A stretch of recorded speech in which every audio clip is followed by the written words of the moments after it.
And we are at WQA Central with the new president of the Water Quality Association, Judd Larned. Thanks, Wes. Judd, congratulations. I appreciate it. This is our usual first interview with the president. We do it from WQA Central each year, and we say hello to the president, and we get thoughts and ideas about the year ahead. So one thing that I wanted to comment on was your remarks at the keynote session, and you talked about this is a great association, this is a great industry. We are in a great industry. We are helping people every day get access to better water. The industry is defined by its people, and we have great ones. All of you and many, many others out there. People who have been living and working tirelessly in this industry for decades, and people who are new to the industry and excited about bringing something to the table to help us all move forward. Well, I mean, from an industry perspective, the opportunity is unknown for us. Right. If you think about the growth, if you think about what we did over the course of the last 3 years, I think this industry has installed more products in homes in the last 3 years than it ever has over that window of time. So what does that mean? It means we have more customers. There's a bigger installed base out there today, and consumers are having the conversation around our industry. We don't need to proactively educate them as much as we have in the past, and that's exciting. It's exciting for us. Yeah, you are president of Culligan North America, and it's great as we celebrate 50 years of the Water Quality Association to have you representing one of the founding companies. Yeah, no, it's exciting, right? I mean, Culligan's been around for 88 years. WQA's been around for 50. But Culligan and Culligan dealers were some of the founding members of this organization. And so to be able to be part of this 50 years later and help think about the next 50, what is the opportunity and what can WQA be?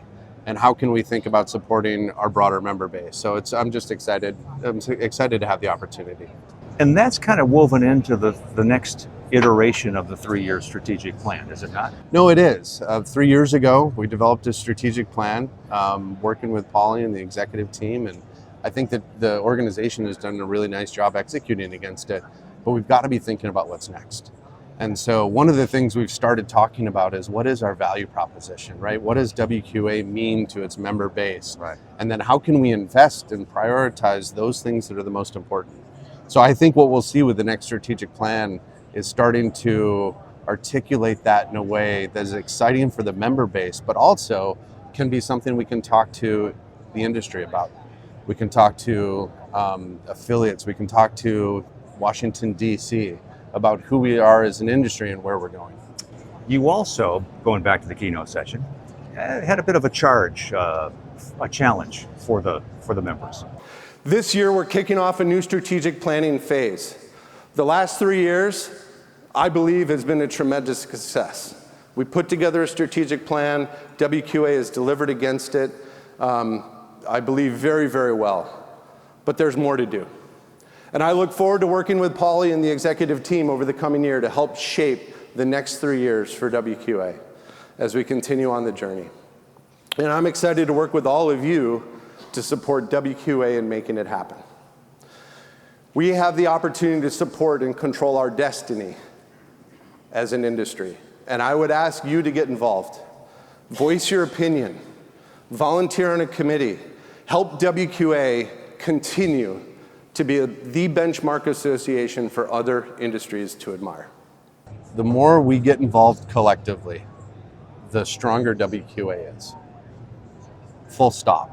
Right? If we can go to Washington, D.C. and we've got 4,000 members instead of 2,500 members, think about how the conversation goes.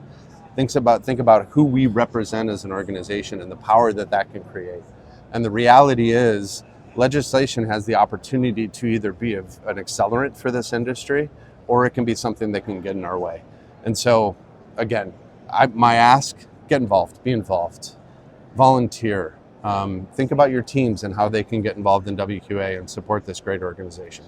And as usual, we've had a number of newcomers, first-time attendees, people who have heard about the association from maybe a distributor or supplier, Sure. Word of mouth, and it's great to see new people, fresh blood, so to speak, coming in. But there's room for more, right? There's always room for more, Right. right? And we've got to think about how do we continue to expand.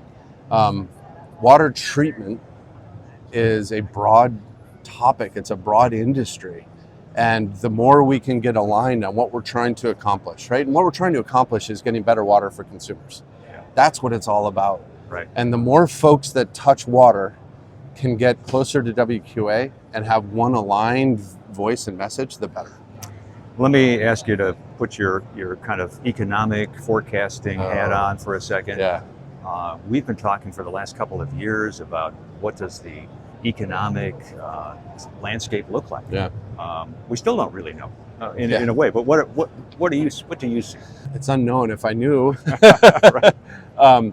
Look, the reality is the economy today is a little bit of a question mark. They're talking about interest rates coming down. Why is that a good thing? Well, housing is a driver for our industry. And you can see it in some of the reports that have been discussed over the last 48 hours. Housing starts, housing remodels, honestly, disposable income in the home is something that is a boost for our industry. And so I do think that's going to help over the next 12 months. I think it's going to create opportunity for us as the housing market comes back. But the reality is our products are essential. And so even with an economy that is a little bit tough over the last 12 months, I think we've held our own. I think we're actually outpacing a lot of building products industries because water treatment is so critical for the end consumer. And if you're a business owner and you need that new staff person, we've got the tools, WQA, to help train, onboard, and to help assist that process. We know it's tough. Yeah. We know it's tough. It is tough, but Yeah. you're right. Right. I think we've got to recruit a little bit differently in today's environment. Onboarding is critical. Yeah. Training is critical. Helping people understand their career path, right? So they're excited to stick around the industry for the next decade is critical. And I'll just make one more comment, which is the culture in our organizations is critical, right? Because that's what keeps people around, excited, and engaged in their role and understanding what we're trying to accomplish as a whole. Well, and we're looking forward to next year's convention at Long It's going to Beach, be great. California. Long Beach, right? It's going to be great. And April of 2025, believe it or not. That sounds a little far away, but it's not. It does. It's going to feel like tomorrow, It isn't won't it? be that far. Yeah, but we look forward to seeing all of you there. It's going to be awesome. WQA President Judd Larned joining us from WQA Central. Thanks so much and great to be with you. Good luck. Thanks, Wes. I appreciate it. Thank you.